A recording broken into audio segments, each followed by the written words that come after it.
made it to Chiro Hustle. Sit back and learn from the greatest influencers in the profession on the world's #1 chiropractic podcast. Before we dive into this powerful episode, please remember to subscribe to our channel and give us a 5-star rating on iTunes and continue hustling. This episode is sponsored by Imaging Services, Chiro Health USA, Chiro Moguls, Chiropractic Rocks, True Weight Solutions, Pure Chiro Notes, Titronics, doTERRA, Sherman College of Chiropractic, SCED, New Patients in a Box, the Influencer Authority Podcast Training, and Prime Spine Consulting. Let's hustle.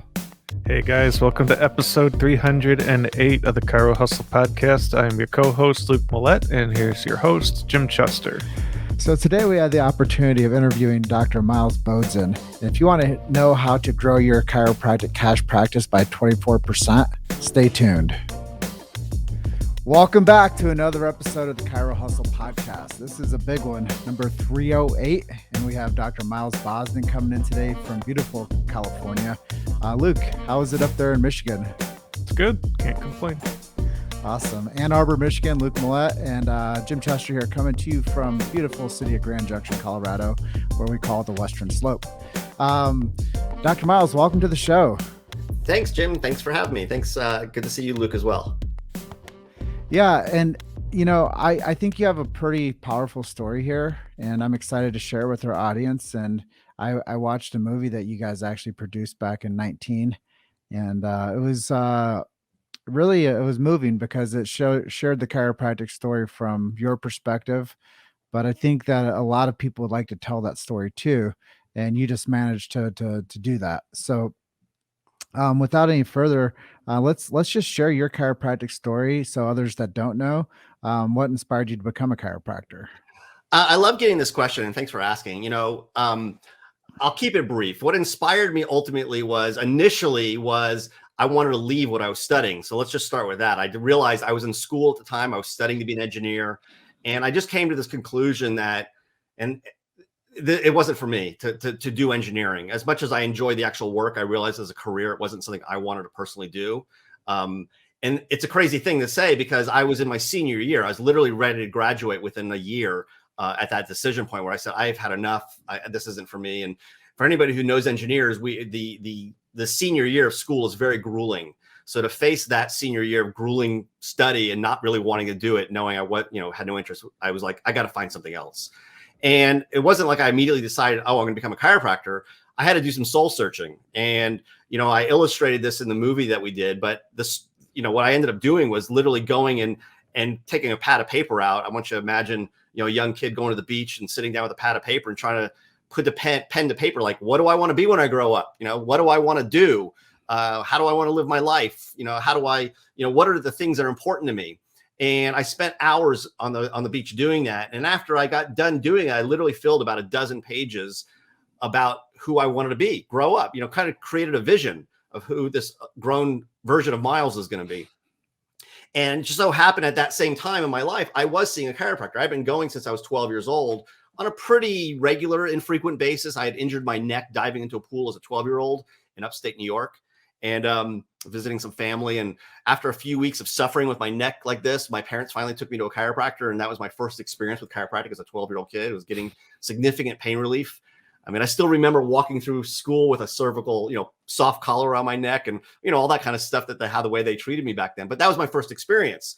And here I was, a young college student. I was, at a young age, probably at 20, 21 or so at the time. And I'd still been seeing a chiropractor infrequently. And it dawned on me, like, after I visited my chiropractor, hey, this guy is kind of living my story. I had gotten real clarity. Like, the glasses you're wearing right now, you look at the world a little differently with those sunglasses, right? It's a little bit of a yellow tint. It's a little different. Well, I had new glasses on after I wrote my story. The world looked different. And visiting my chiropractor, I saw him with different eyes, in essence, is what I'm saying. My vision changed what I was viewing there. And it realized, hey, this guy is kind of living my story. He's happy. He's enjoying himself. He's making a good living. He's helping people. He's in business for himself. All these things that were kind of really clear in my vision at that point. And it allowed me to go, hey, I should check this chiropractic thing out a little bit more than just simply visiting, for some neck pain relief or some. At that point, it was really more for sport performance, surfing and those kind of things. So that's when I said, let me check out chiropractic more. And I literally went to my school library and looked at a book. And in the book, it talked about chiropractic. And, I remember reading this message of the job of a chiropractor is to find areas of the spine that are misaligned and to remove the nerve interference. And by doing so, the body will work better. And little background, my engineering I was studying was electrical engineering. So it just kind of connected with me like, wow, there's this electrical system in the body that regulates and controls everything. And that if you remove the interference, the body works better. And I never heard that really, quite frankly. The prior chiropractor really never taught me any of that stuff. And it kind of just hit me like a bolt of lightning. Like, wow, if that's the message of chiropractic, and that's really what it's all about. And this doctor is living the life that I picture myself having. And I know personally the experience with it.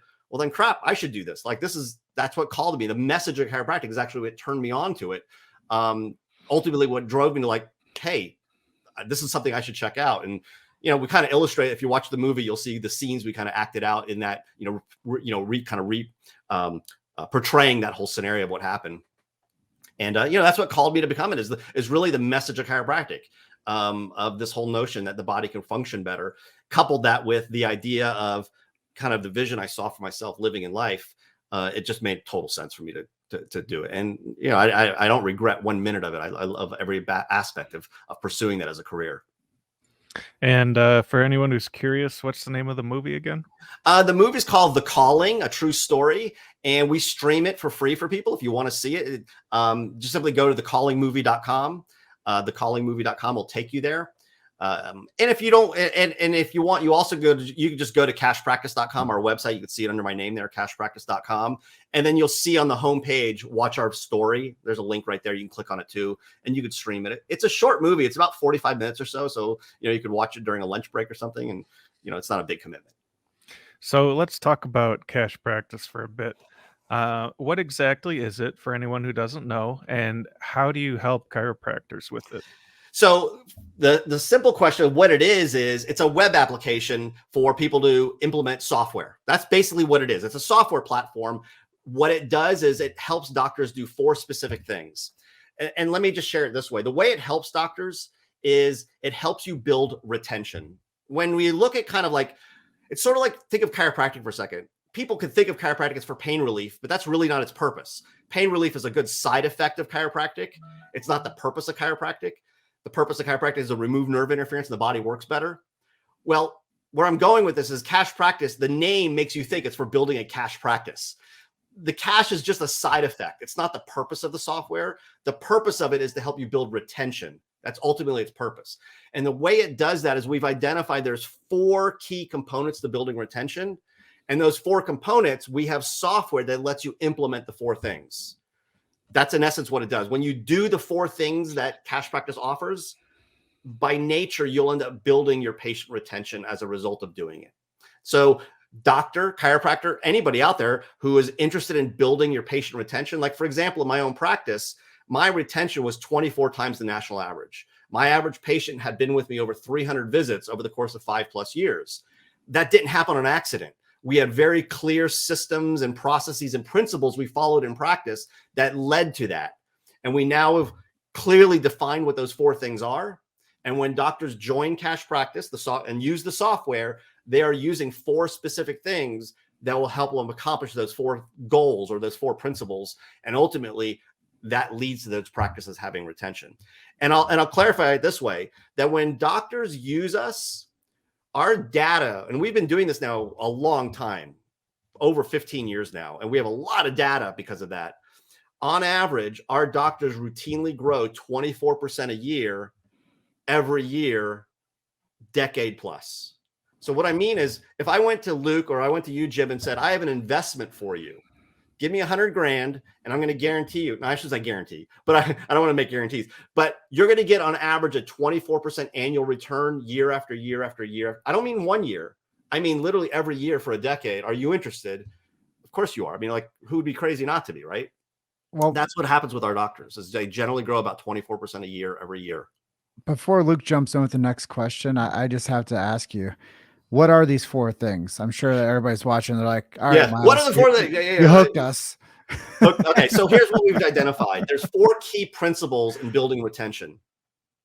Number 1 is you have to have frequent contact with your patients. No duh, right? That's our patient education aspect, but it has to be and I'm gonna give you the cliff notes here so that we don't run over time here, because I could do a 8-hour seminar on this topic, but there's 4 of them. Okay, one is frequent contact. Number 2 is we must have feedback for our patients. They need to know how they're progressing. Number 3 is we must forecast care. They need to know what the future holds for both their financial obligations as well as their clinical obligations, like how often they're coming in, etc. And number 4 is you must make the payments frictionless. You must remove all friction surrounding payments. So again, feedback, frequent contact, forecasting of care, and frictionless payments. We refer to them, so it's easy to remember, as the 4 Fs. So doctors, it's very easy. What we talk about is when you become a client of Cash Practice, we teach you how to apply the 4 Fs throughout the entire patient journey. So the entire process of seeing a patient. And that process of applying the 4 Fs throughout the journey will ultimately lead to your patients becoming loyal to you. And I'll tell a quick story.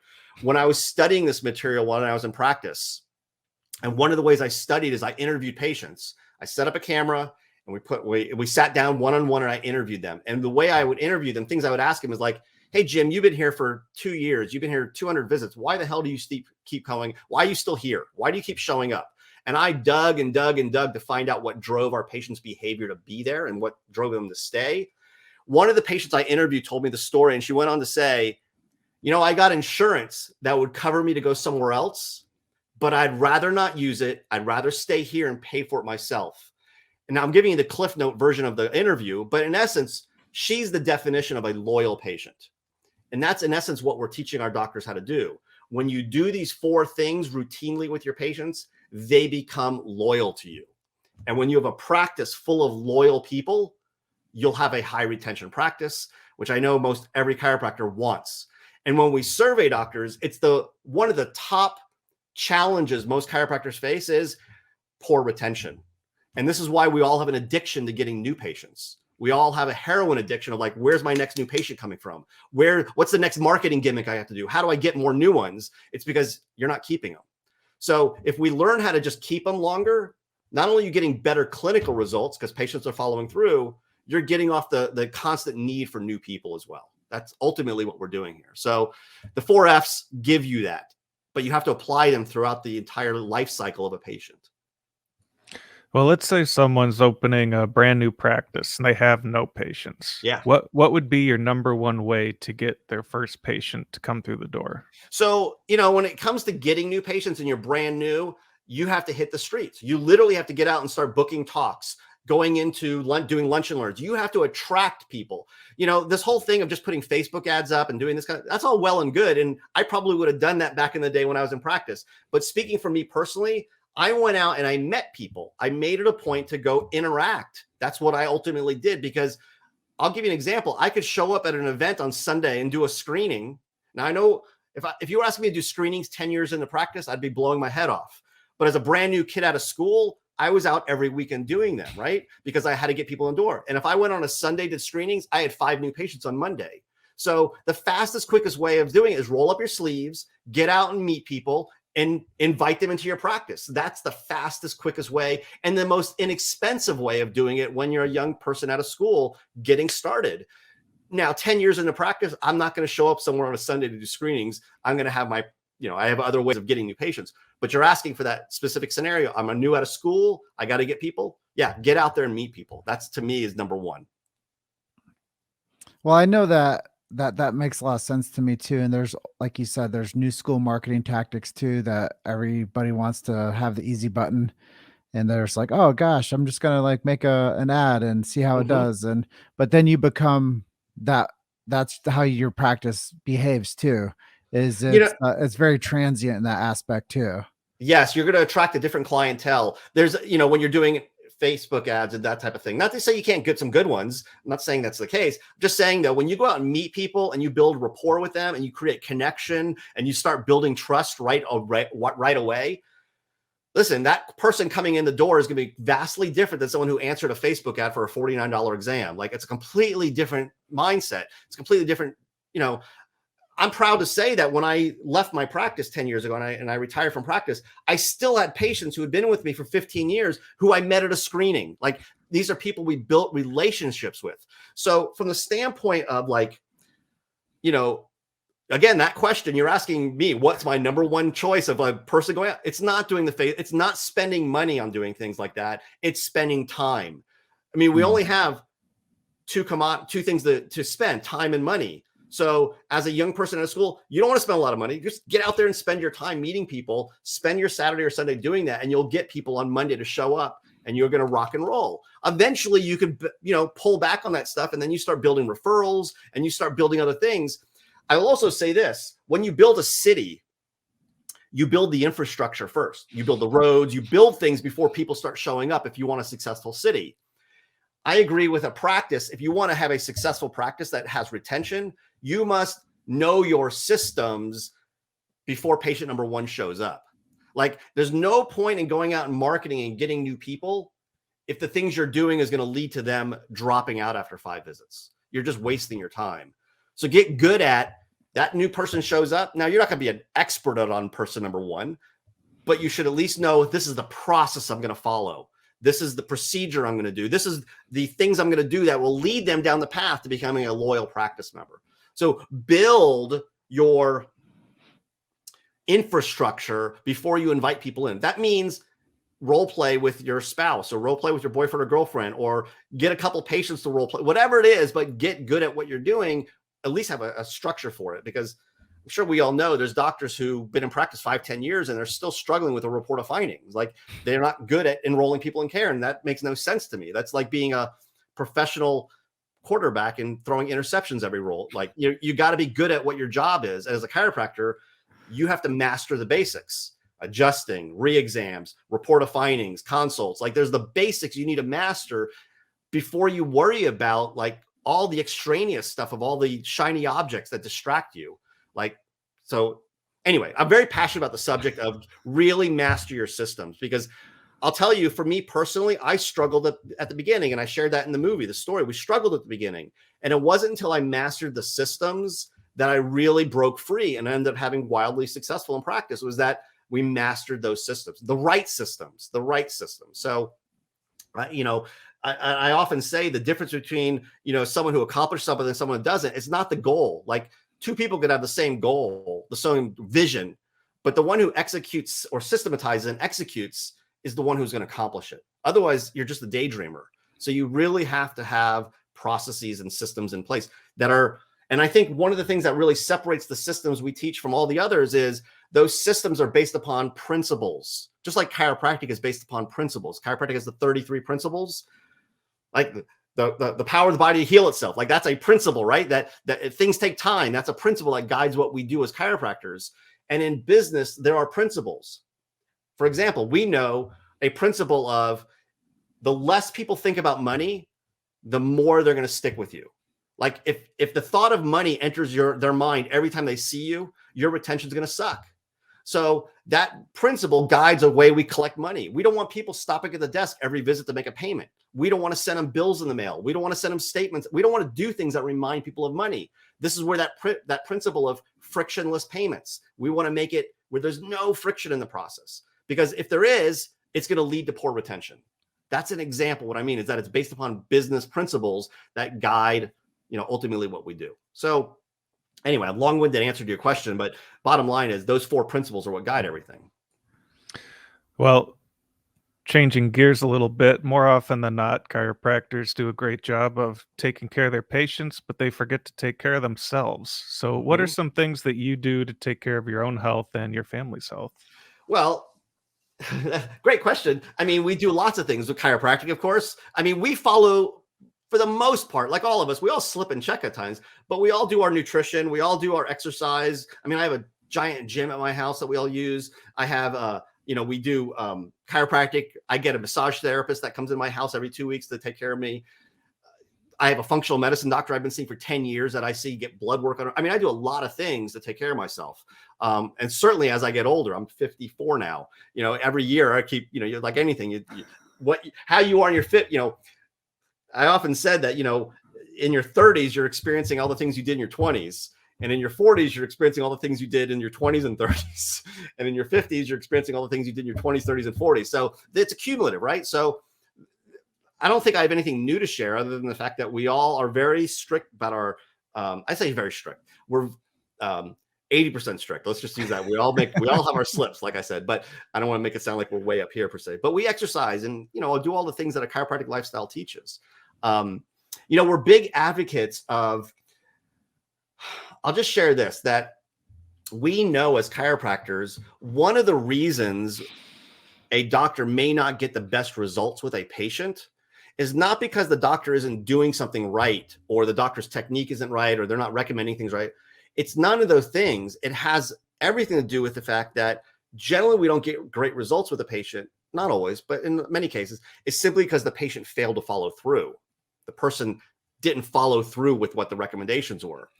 And I always go back to the doctors. If you want to get the best results for your patients, don't worry about learning some new lecture or new technique or anything. Learn how to keep them to just follow through. Like, just learn how to have them follow through better, and you will get better clinical results with your patients.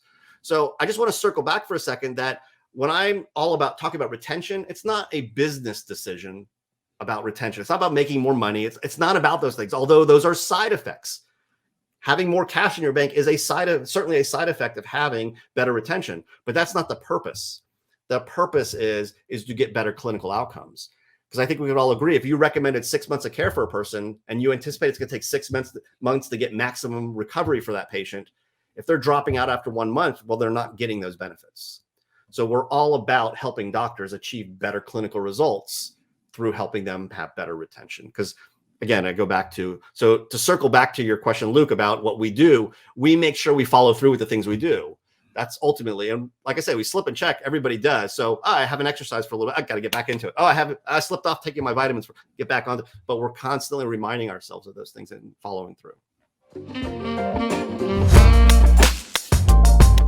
You've made it to Chiro Hustle. Sit back and learn from the greatest influencers in the profession on the world's #1 chiropractic podcast. This episode is sponsored by Imaging Services, Chiro Health USA, Chiro Moguls, Chiropractic Rocks, True Weight Solutions, Pure Chiro Notes, Titronics, doTERRA, Sherman College of Chiropractic, SCED, New Patients in a Box, the Influencer Authority Podcast Training, and Prime Spine Consulting. Let's hustle. Well, it sounds like you have good health principles, foundation for good business principles, and I'm sure you have some ideas of the profession that you've been a part of and where it's headed. Let's forecast a little bit. Where do you see the profession going?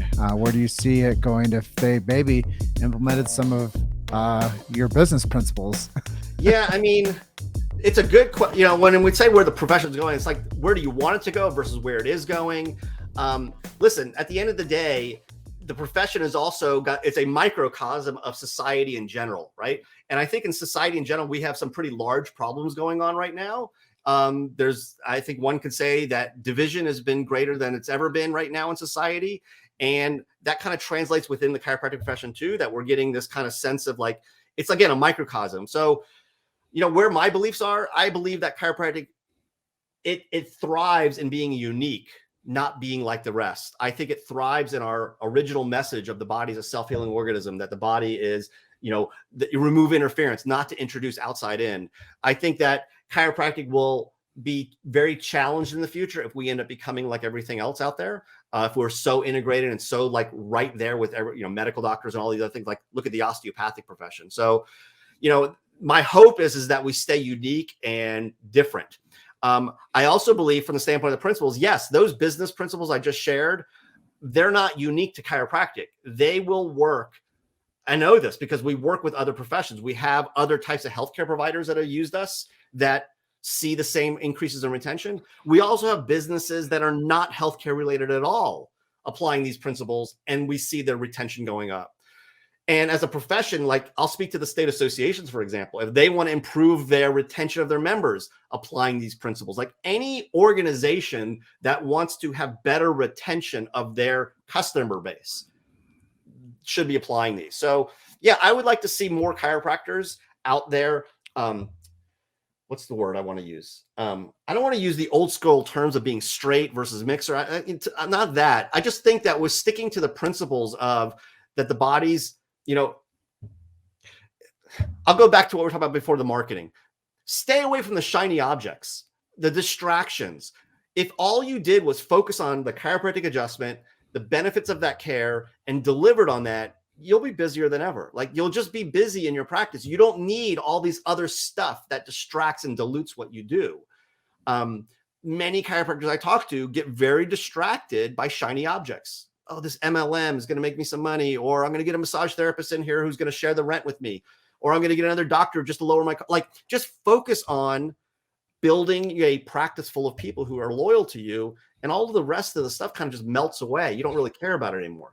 And you get doctors who's like, well, what about insurance? Like, listen, when you build a practice where you have so much revenue, like, I can't tell you how many practices that we have are doing well over $1 million of cash revenue a year, 2 million a year, 3 million a year of cash revenue.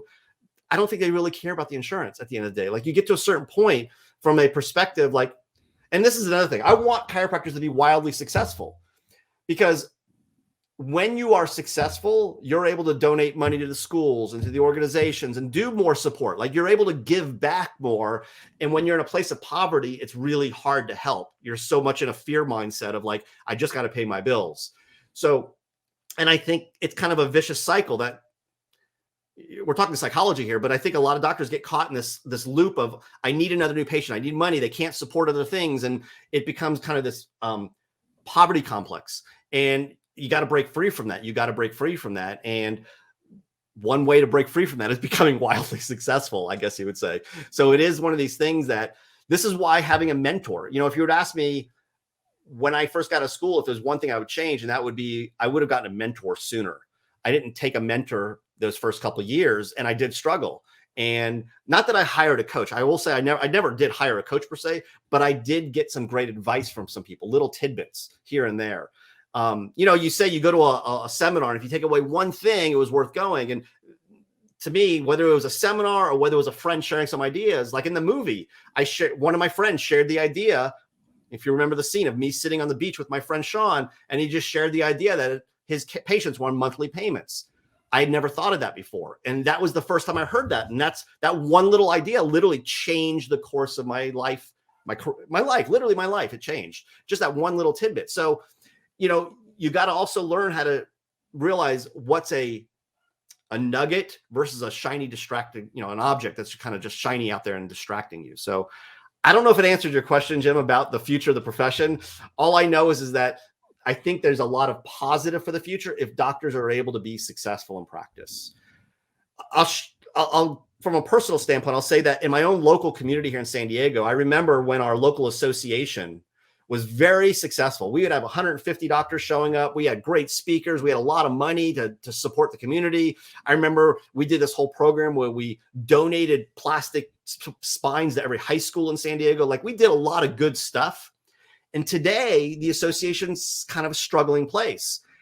It's a reflection of the fact that I think many of the doctors, I'm not trying to chop anybody down or anything like that, but there was a lot of shiny objects that distracted people, I think, and things got a little off track. And the other thing I'll say is that back in those days, there was a lot of successful, very well-to-do doctors putting back into the program. And we're not seeing that as much today. We're seeing, you know, there aren't enough doctors who are kicking butt, who are, I guess, giving back, I guess you could say. So, you know, the reflection, you know, there's a lot of things. We also have, and I know I don't want to be long-winded here, but we also know that the different generations of people, like we know that young people today are we're all different. Like, that's not a good or bad thing. We're just different. Our priorities are different today versus it was 15 years ago versus 20 years ago. Like, things change, and that affects the profession as a whole. Like I said before, chiropractic is just a microcosm of the bigger society going on right now.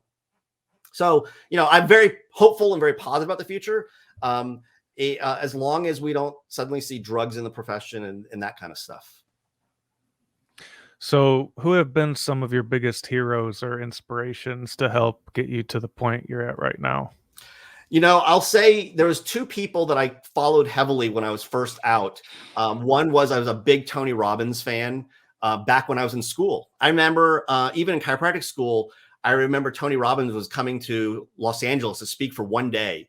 And I wanted to go, but I could not afford to buy a ticket. There was no way I could afford it. So I called them and said, do you have a student rate, anything like that? And no, they didn't. And I said, well, what if I promote your seminar on campus and I get 10 other people to buy tickets? Can I get a free ticket? And they said, absolutely. So I went on campus and I promoted the program, and I ended up getting 10 other students to buy a ticket, and I got to go for free. And I remember I showed up and I had my little poster that I used for promoting, and Tony signed it for me and yada, yada. But I used to follow him a lot. And I was very inspired by him. Another person I followed and listened to, quite frankly, was Michael Gerber, who wrote the E-Myth. And you could hear me talking all about systems. That's where I really grasped onto the idea of systems, was Michael Gerber's book, The E-Myth.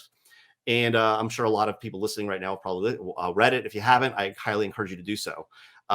But those two are some of the people that I really kind of followed. Obviously, I had chiropractic heroes as well, and I had, personal heroes as well. But if you're asking specifically about like things that changed my life, those were two people that really made a big impact on what I was doing early on in my career.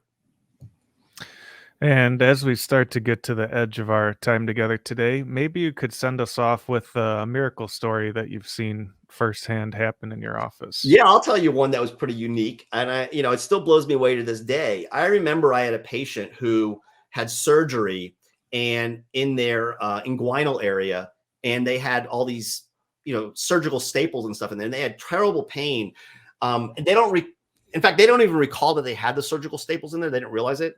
But I remember we were providing care to this person, and they were kind of going through this process of, some people call it retracing, where they're re-experiencing things as their body's healing. And at one point through the care, now, can I say 100% that the care is what caused this? It's hard to say. It's not like there's a randomized clinical trial to say this, but at some point throughout the care, the staples actually exuded themselves through the skin and came out of the body, and the pain was gone. It was pretty remarkable scenario. I'll tell you another one real quick. We had a patient who brought their child in. She was a nurse, and she brought a little infant in who had a really misshapen head. The head was like, if you imagine a child who had their head between their head put in a vice and squeezed. So imagine it flattened and elongated, kind of like that. That's how it looked. And I remember this was one of those cases where like it was almost immediate. Like the next day was completely different, where the child came in and we did an Atlas adjustment using an activator instrument at the time. And I did the adjustment not knowing, what's going to happen yet, but we, found a subluxation and adjusted. Literally the mother showed up the next day and the kid's head was completely round. Like in one night, it completely transformed. Mind-blowing experience. And we have lots of those kind of stories. Those are like, the unusual kind of miracle things. Of course, the regular miracles of people just coming in and getting rid of their migraines and, that kind of stuff is, I hate to say it's routine, but, as we look at it's routine to see that kind of stuff happen, but it's always a miracle to the patient when, things they've been suffering with like that, improve. Well, I would like to just step in and say, I think the real miracle here, Dr. Miles, is you helping create $1 million chiropractors. Yeah. I mean, I don't want to, yeah, thank you. I appreciate you saying that we have a platform that, I'll share that. I talk about, we have a lot of data to kind of support what we say. We're not just saying these things. Like when I say the 24% annual growth, that's based on data, the $1 million practice, that's data. Another thing I'll share was, last year with COVID, we had a really unique scenario happen where very quickly practices had to face a dilemma, and it was a broad scope, like through the whole nation, right? Worldwide, but specifically the nation. And I'll say this, the practices that are clients of ours that hadn't fully embraced all the principles yet. Some people join and it's like people get QuickBooks. They might use one thing. They're not using everything, right? They haven't fully embraced it. Well, the practices that fall into that category that hadn't fully embraced it, we saw literally within a month, their incomes dropped 50%, like overnight, boom, within a month, down 50%. When we compared that to the population of members who had mostly embraced it, let's say they're using most of the stuff, their incomes dropped less than 3%. So when you compare the two of Group A, 50% drop, Group B, less than a 3% drop, it's vastly different based upon, were they fully embracing all four principles? Were they doing frictionless payments? Were they doing forecasting care? Were they giving feedback? And were they giving frequent contact? Were they doing these things as part of their practice versus those who weren't? Some people might come on board and they use our system, but they're still having people stop at the desk and swipe a credit card every visit, or they haven't fully embraced doing care plans for forecasting care. Whatever it may be, they had a drastic different experience during COVID. I'm happy to say everything kind of came back for these offices within a couple months. Things were back up, and actually they're doing better now than ever. but that was a really unique. We couldn't have done that kind of study on our own. Say, everybody, shut down, whatever it is. But the fact that we had this period of time where things were being impacted on a broad scale, we got to see, how did these practices fare during something out of their control impacting their practice. And it was pretty remarkable to see that. And if people want to sign up for Cash Practice, they go to cashpractice.com. And if they want to see the movie, they visit thecallingmovie.com. Yeah, they can do that. Or again, if they go to cashpractice.com, there's a big button on there that says watch our, see our story or something like that. And take that. Here's what I would encourage. People don't usually come over to our website and join up right away. Everybody wants to learn more about it and, experience it. My suggestion always is, if you're curious about how our systems can help you grow your practice, click the button to book a demo or book a call. I think that's what the button says. And simply what you do is you can pick a time to talk to one of our representatives. They'll answer your questions. They'll demonstrate it for you. They'll help you out and answer everything for you. If you're, there's no obligation. There's no, you're not going to be, handcuffed to do something. It's just to answer your questions. And then if you like what you see, you can give us an opportunity to help you out. I will say this: people can join our program for as little as $49 a month. Most offices are spending somewhere between $79 and $99 a month, and it's month to month. There's no long-term commitment. You're not locked into anything, so it's really easy to start. Also, if it turns out it's not for you, it's very easy to stop. We pride ourselves in that. Check out our Google reviews. Go to Capterra. Check out our reviews. We're 5-star reviews across the board from chiropractors all over the place. So, anyway, I'm very proud of that, and we'd love to help you out. Well, Dr. Miles, it was awesome seeing you again after 6 years of not seeing you. Yeah. And thank you once again for being our guest today. You're very welcome. Thanks for having me, guys. Yeah, Dr. Miles, thanks for being our guest. This is episode 308, and we're just really happy to be able to share your story today and to inspire more people with the chiropractic message. And we want you to have a great rest of your day. Thanks. Appreciate it. We'll see you. We'll Talk see you soon. Thanks for listening to Chiro Hustle. Don't forget to subscribe and check back next week to continue hustling.